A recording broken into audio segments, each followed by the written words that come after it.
Hi folks, you're with Tacitus today, your pushback channel, and thank you for joining this audio radio live stream. In this essay, I'd like to talk about a lady who, she's in her mid-40s and not bad, I suppose. She makes an effort to keep looking good, but she seems to be able to get a lot of boyfriends. She burns through boyfriends quicker than I change my underwear, for goodness sakes. So I don't know how she does it, because I don't figure that she's hot or anything. She's all right, but she seems to do rather well. So whatever her secret is, but she seems to go through them very quickly and complains that they're not paying her enough attention or not taking her out to nice enough places, this sort of stuff. So she's pretty entitled and has very much the princess type thing happening, and she's almost childlike in her understanding of the world, that she's there to be fawned over and bathed in trinkets and handouts from men, and she can't imagine a world where that wouldn't happen, and isn't that the natural order of things? She views her having to work as being just a bit too much. Why should I have to work? And in order to ensure that she keeps her job or gets promotions, she's completely open to the idea of, hey, I have to protect myself, so if I have to fuck the boss to do it, then that's fine.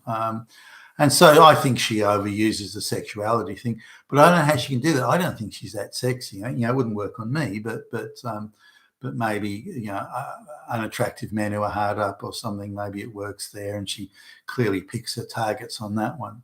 But nonetheless, she gets all excited and she tells us, hey, I've met this guy and we've started dating, and he gets paid $500,000 a year.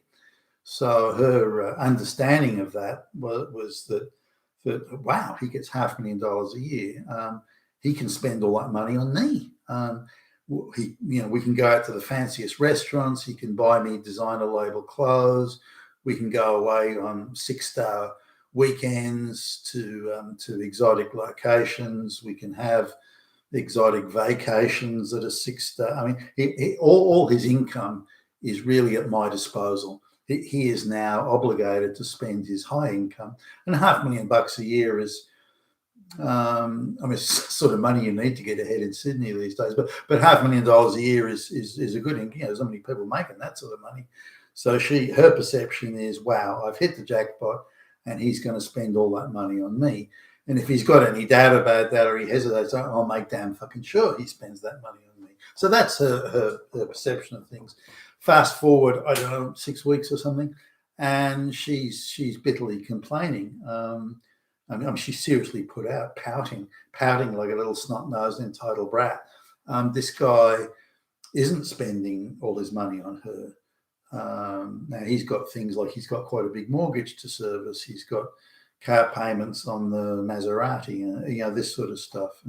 And given the sort of circles he moves in, he can't go buying his clothes in Walmart. He's got an expensive, playing in that league and wearing the sort of suits that you got to wear. He buys a $3,000 or $4,000 suit and this sort of stuff. So if you want the top of the range suits, you pay $10,000 for a fucking suit.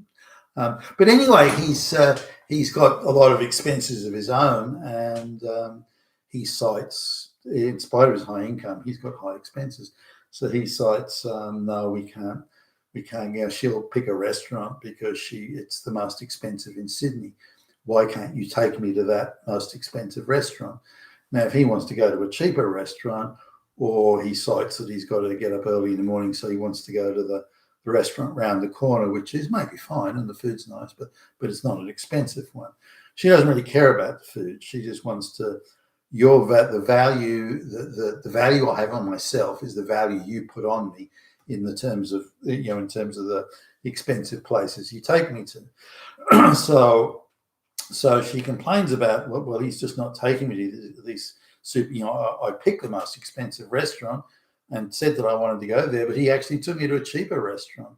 Wow, the fucking asshole. that fucking asshole in doing that. He's putting me down. He's degrading me. He's treating me like shit because he won't take me to the most expensive restaurant in town.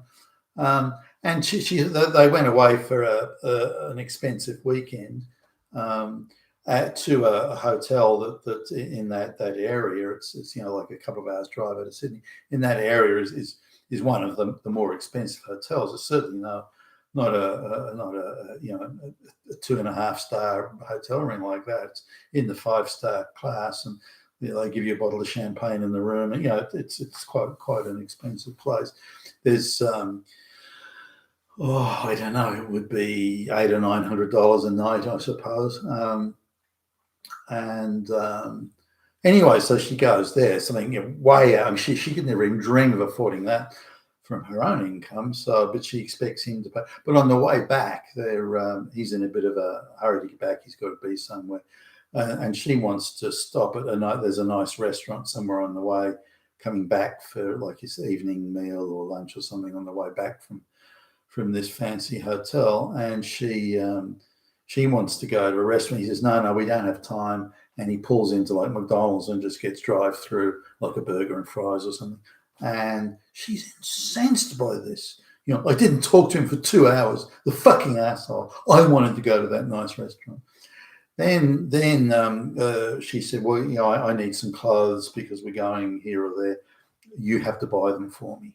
And to a point, he looks like he was accommodating to a point. So he, as she explains it, at least they go to an upmarket clothing store, and he won't pay for the most expensive thing on the rack. He goes, no, that one, I'll get one. And so instead of the $1,000 item, he's only prepared to spend $600.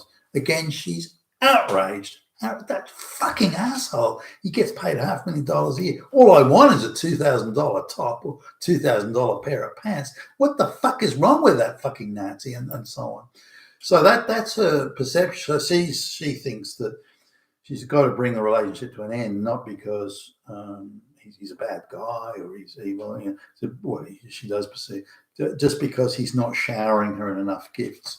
I saw this diamond ring and I got him to, I orchestrated it so we ended up and I told him I wanted this diamond necklace. I told him I wanted it. I told him I really liked it, and he didn't buy it for me. The fucking asshole. So that's her take on things. So I tried to say, well, look, it's his money. He's working to make that money. Don't you think he has a right to decide sort of where and how it's spent? It's his money, not yours. That's just a typical guy thing to say. That just typical guy. If he values me, he'll spend the money that I tell him he should spend on me. And if he doesn't value me, probably then. And then if he doesn't value me, he can fuck off. And why do I have to spend my time on a guy that doesn't value? So do you value him? And if you're valuing him, it's just simply how much money you can take from him or gouge out of him. Isn't that as bad or worse than what you're accusing him of? That's just the sort of thing a guy would say. You're Hitler, you're a Nazi. So no, really, okay. And then I tried to explain these sort of expenses to people in that, unless he's inherited all. Because I asked, has he inherited all this? No. Okay, well then he's got a lot of expense. His mortgage is probably 15,000-20,000 a month. Then he's got the car payments. That's probably another few thousand a month, and so he's got a lot of expenses to meet, and just the sort of the background noise, cost of living. He's got the sort of clothes he has to buy, the expensive shoes, and all the other bits and pieces. He has to, given the crowd he runs with, just the presentation, the sort of haircuts that he has to have. This is all quite expensive. So he does have a lot of expenses, and he is taking you to nice hotels for weekends away. He is taking you to nice restaurants. Sure, they're not the most expensive. Oh, what about the McDonald's? Oh, he's just driving back. He's in a hurry. What's wrong with stopping? You're hungry, you get something to eat. Well, why does it have to be the most expensive restaurant? Because she's the sort of person that will look at the route that they're taking and the roads and everything, and she'll find the most expensive restaurants on the way, and he has to stop there. and so on. So her entitlement is just off the charts. I don't know. I don't. You know, the guy. I don't know. He can't be that. He must be sort of a bit naive in social relations to have anything to do with her, I would think. And she apparently tells him off for not, gives him moral lectures for not spending enough money on her, and he seems to tolerate this, which I find surprising. But I can't imagine the relationship will go much longer. The pressure she's putting him under to always be spending lots of money on her, and I think his patience is going to give out pretty soon on that. I mean, most people's would. And also her demands are becoming more shrill. If you don't take me to the most expensive restaurant today, then you have to take me to the most expensive restaurant 3 times in the future. Once because I want to, and 2 times as a penalty for not taking me in the first place. That's very much the mentality of things. So that's where things are going there. But I was staggered at the level of entitlement and the outrage, the pure outrage. I mean, she's almost shaking with rage that he won't shower her with all the gifts. Well, so what if he misses one of his mortgage payments? Provided he showers me with gifts, then that's still fine. Oh, fuck. You've been with Tacitus today, your Pushback channel, and thank you for listening.